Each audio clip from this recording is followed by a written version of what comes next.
اللہ تعالی رب العالمین ہے، رب کائنات ہے، الرحمن ہے، الرحیم ہے، المالک ہے، القدوس ہے، السلام ہے، المؤمن ہے، المہیمن ہے، العزیز ہے، الجبار ہے، المتکبر ہے، الخالق ہے، الباری ہے، المصور ہے، الغفار ہے، الوہاب ہے، الرزاق ہے، الفتاح ہے، العلیم ہے، القابض ہے، الباسط ہے۔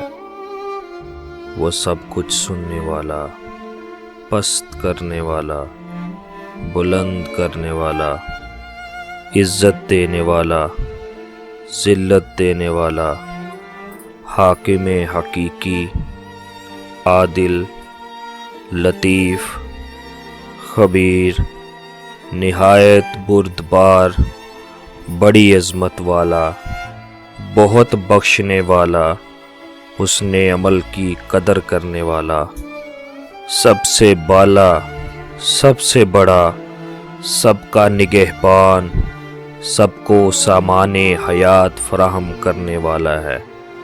وہ جلیل ہے، کریم ہے، رقیب ہے اور قبول کرنے والا ہے اور وسعت دینے والا ہے۔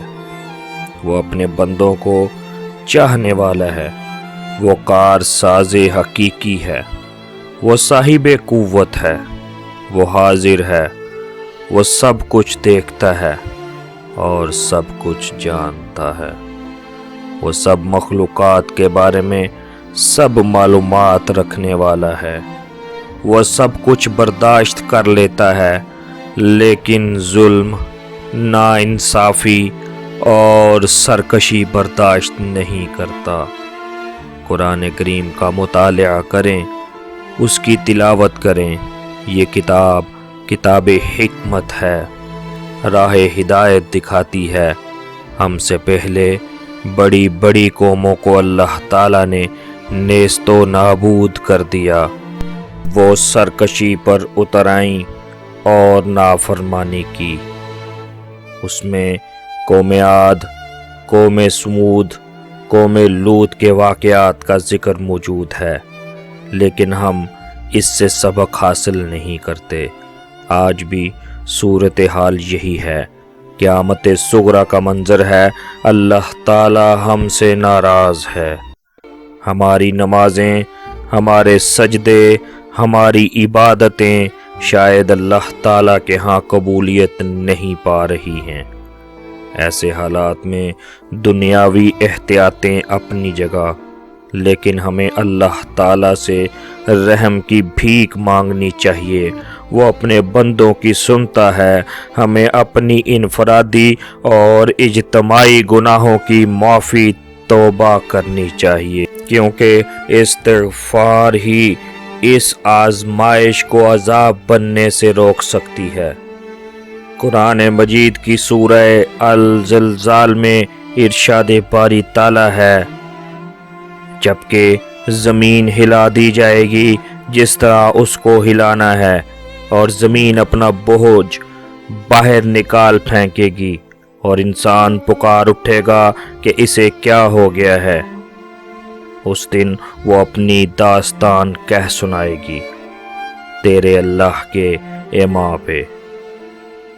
اس دن لوگ الگ الگ نکلیں گے، ان کو ان کے اعمال دکھائے جائیں، پس جس نے ذرہ برابر بھی نیکی کی ہوگی وہ بھی اس کو دیکھے گا، اور جس نے ذرہ برابر بھی بدی کی ہوگی وہ بھی اسے دیکھے گا۔